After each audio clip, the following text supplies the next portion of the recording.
પારડીના આસમા ગામે સીતારૂપી તળાવ ખોદવાનો મુદ્દો છેલ્લા કેટલાય દિવસોથી ચર્ચાના ચકડોળે ચડ્યો છે। ત્યારે હાલે તો ગ્રામજનોએ તળાવ ખોદવાની કામગીરીને અટકાવી છે। ત્યારે હવે આ મામલે કેટલાક રાજકીય નેતાઓએ આસમા ગામના 3 યુવાનો વિરુદ્ધ પારડી પોલીસ સ્ટેશનમાં અરજી આપી હતી, જેને લઈને રવિવારે મોટી સંખ્યામાં ગ્રામજનો પારડી પોલીસ મથકે પહોંચ્યા હતા, જ્યાં પોલીસ અધિકારીઓને ગામમાં ચાલી રહેલી તળાવની કામગીરી અંગે વાસ્તવિકતા રજૂ કરી હતી। ગ્રામજનોએ મંજૂરી વગર તળાવનું ખોદકામ થતું હોવાના ગંભીર આક્ષેપો પણ કર્યા હતા, જેમાં પ્રેમ એન્ટરપ્રાઇઝના સંચાલક કે જેઓ પોતે એક રાજકીય નેતા છે, તેમની સંડોવણી આ તળાવ ખોદવાની કામગીરીમાં સામેલ હોવાનું પણ બહાર આવી ચૂક્યું છે।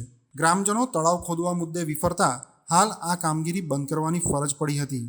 આ બાબતે ગ્રામજનોનું કહેવું છે કે જો તળાવ ખોદવું જ હોય તો પહેલાં એની હરાજી કરી પંચાયતમાં પૈસા જમા કરાવી આગળની કામગીરી કરવી।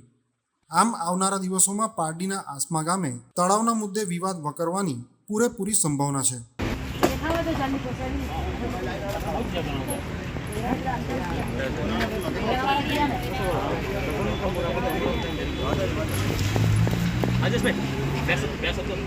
પારડી તાલુકાનો આસમા ગામ એનું જે તળાવ છે એ અમારા ગામની અંદર 2 તળાવ આવેલા છે, સીતારૂપી તળાવ અને દેડકિયું તળાવ। તેમાં જે સીતારૂપી તળાવ છે એ ખાનગી પ્રેમ એજન્સીને આ લોકોએ ખોદકામ માટે હરાજીમાં આપી દીધેલી છે।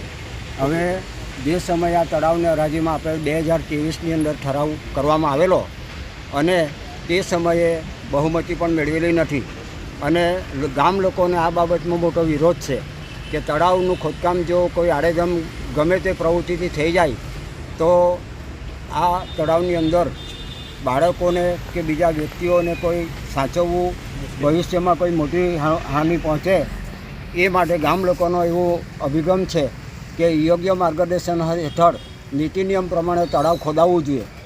આડેધમ ખોદાવવું નહીં જોઈએ અને એક સરખું તળાવ ખોદાય એ માટે બધાનો અભિગમ છે।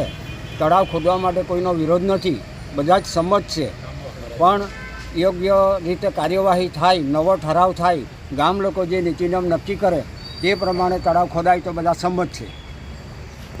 જયેશભાઈ છે, હું આસમા પારડીના રહેવાસી છું। જોરમાં અમારા ગામમાં છે ને જે તળાવનું જે ખોદકામ બાબતે જે મશીનો મૂક્યા એના માટે અમારો વિરોધ છે, કારણ કે ગામમાં કોઈને ખબર જ નથી કે આ તળાવ હરાજી થયેલું છે કે શું છે। એના માટે અમે ભેગા થયા આવ્યું એટલે આ ખોદવા માટે, તો તેના માટે અમે ભેગા થયા અને એમને પૂછ્યું કે તમે શાના માટે આવ્યા, તમે તળાવ તો ગામમાં તો કોઈ જાહેરાત કરી જ નથી કે તળાવ ખોદવાના છે। એના માટે અમે વિરોધ કરીને ટીડીઓ સાહેબને તાલુકામાં, જિલ્લામાં, કલેક્ટરને બધાને ખાણ ખરીદીને બધાને જ અમે એપ્લિકેશન આપેલી છે, એનો નિર્ણય અમને મળ્યો જ નથી અને અમારા 3 ભાઈઓ છે એમના જ નામ આપ્યા ને આખા ગામનો વિરોધ છે, તો બધાને જ જવાબ લેવા જોઈએ ને। પોલીસ સ્ટેશનમાં શા માટે બોલાય છે?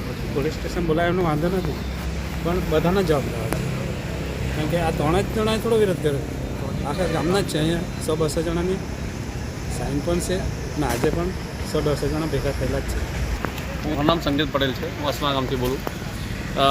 આજે તળાવનો જે મુદ્દો ચાલે છે એ માટે જે આ લોકોએ કમ્પ્લેન કરી, પુરીતભાઈ કે એમની વાઈફે જે કરી, હવે એ કમ્પ્લેન કરી બરાબર છે, એ લોકો આટલા દિવસથી આ પ્રોબ્લેમ ચાલે છે, કોઈ જોવા નથી આસમા ગામમાં કે શું થાય છે અને તમે જે ઠરાવ જે કરેલો છે એ કોની મંજૂરીથી કરેલો છે?